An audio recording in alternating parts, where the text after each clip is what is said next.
So, creativity as an adult versus when we're a child. When we're adults, suddenly creativity becomes off limits to those who are not skilled, are not masters, are not making it into a living.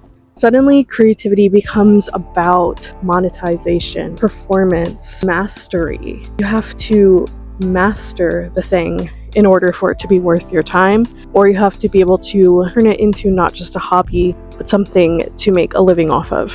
Whereas when we're children, creativity is about self-expression, exploration, play, connection, imagination. It's about learning, curiosity. It's definitely not about perfection. It's definitely not about mastery. It's definitely not about skills or making it into a living. Although, when I was a child, I did try and make money from my family off my art, but that's besides the point. Anyways, we made little crafts. We made friendship bracelets for our friends. We drew little notes and got creative. But somewhere along the way, as we transitioned into adulthood, that just changed.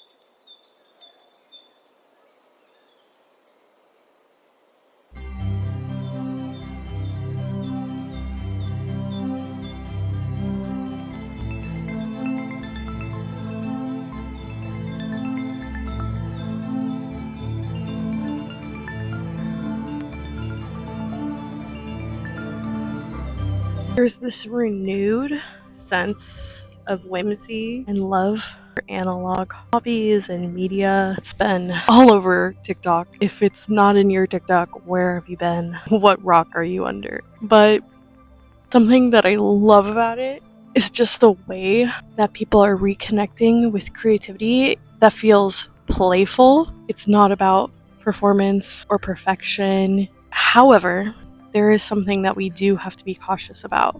And it's turning the playfulness and the whimsy and the analog media and hobbies into an aesthetic.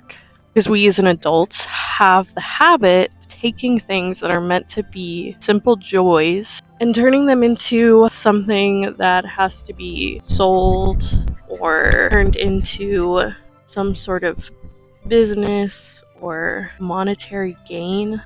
Actually, capitalism. Maybe adults growing up in a capitalistic world. Wow, I'm actually having like epiphany right now as I'm recording this. And my epiphany is maybe the reason why as adults we abandon creative play is because living in a capitalistic world, your worth is tied to your productivity oftentimes.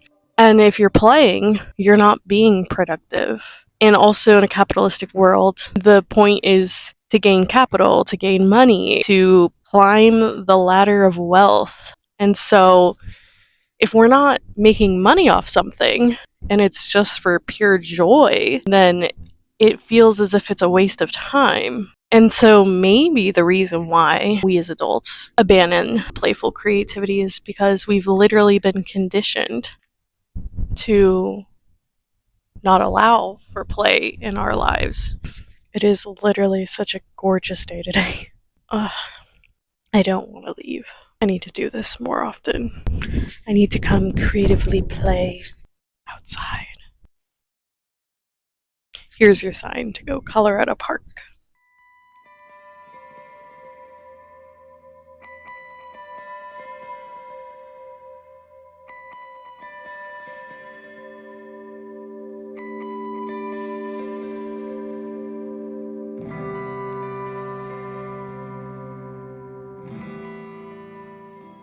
Creative play doesn't actually have to be that complicated. You can just start with coloring, junk journaling, writing a friend, making a sticker book. Just put stickers everywhere. They're really fun. Libraries are a really good place to start as well, because a lot of libraries actually have different crafting events in case you really have no idea where to start or what sparks your interest. You can check out your local library's list of events. Like my local library, every last Friday of the month is a crafters club, and everybody can just come with their crafts and craft together, and it's really cool. There's also really cool books that you could check out at the library that have crafting ideas, such as New Paper Crafts, an inspirational and practical guide to contemporary paper crafts. You could play with paper. Just go to the library and look at these super old school crafting books and art books and get inspired.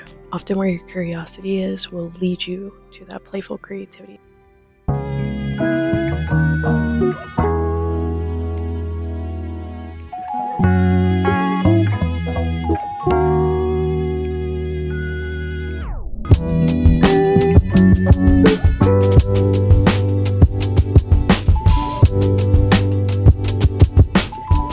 Thank you, ma'am. Are you journaling? Junk journaling. So this is actually the Sisterhood of the Traveling Journal. There's a book called Sisterhood of the Traveling Pants. And they share this pair of pants or whatever, but this is a Sisterhood of the Traveling Journal, so I have friends from all over the country. Oh, that's so nice. And so we check in when we received it, and then you put memories in there. So they'll create like interactive spreads. So I'm supposed to, like, for example, color one of these, and then I added a recipe. Look at this beautiful place. So she was like, okay, add a recipe, and then I'm supposed to add my own interactive pages. Okay. And then I pass it on to the next girl. Then she interacts. That's so It's nice. like, oh, it's okay. You're okay. It's okay. I actually really love the genuine interaction. I would love like the audio. I love it. I also make journals, Yeah. and I have a little booth at the bottom of exchange where I sell my journals.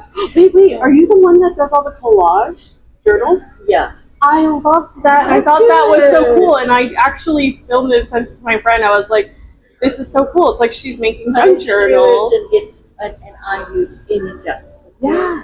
It's terrible because I can't pass anything without thinking that can make a That could be page. junk. I know. I always tell my husband, I'm like, wait, don't throw that away. That could be. And I must just stop myself every time because this is such Oh, thank you. I'm doing something like nostalgic. Like I'm gonna write my mix CD from like, and then they have to write like some of their favorite songs. Okay, so when it's all done and dusted, are you going to get together and have a look at it? Basically, I wish. She's in California, then another girl's in Texas, and the other's in Minnesota. Yeah. So eventually I'll get my journal, it'll be all filled up with all their additions. Yeah. Enjoy. Thank you. I appreciate it. That conversation I just had and caught on camera actually brings up another point that I think we forget as adults when it comes to creativity. Playful creativity was never meant to exist in isolation. When we were kids, at least I know my daughter is always doing this, and I remember doing it too as a little girl. We were constantly creating little crafts for our friends, whether it was friendship bracelets, little drawings on notebook paper, anything of that sort. It didn't have to be a special occasion, and for my daughter, it never has to be a special occasion. Anytime she sees a friend, anytime there's a play date, anytime we're getting together with my mom, anything like that, she literally will whip up a craft and give it to them, and they always have this cycle of giving and receiving that I just think is so adorable. And I think as adults, if we were to adapt that cycle of constant giving and receiving little crafts, that could really be so fulfilling for us in this era of feeling lonely. And while there are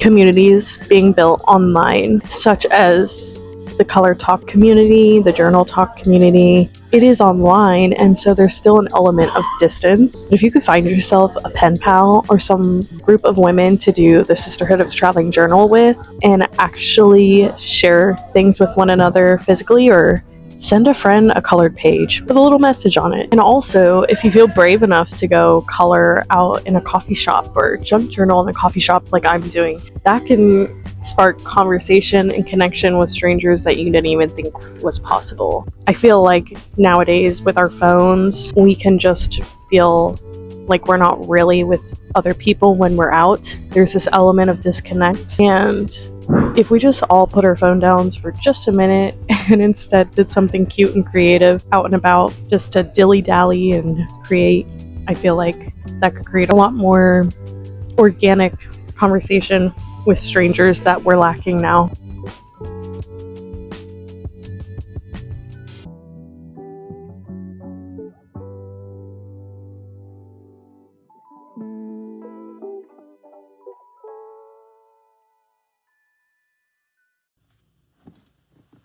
Much like they say times were so simple back then, so was creativity. The truth is, we didn't lose our creativity, we just stopped giving ourselves permission to use it. So, what's one way that you can play creatively today? Let me know in the comments. I would love to hear all of your ideas and something that you've started incorporating in your life.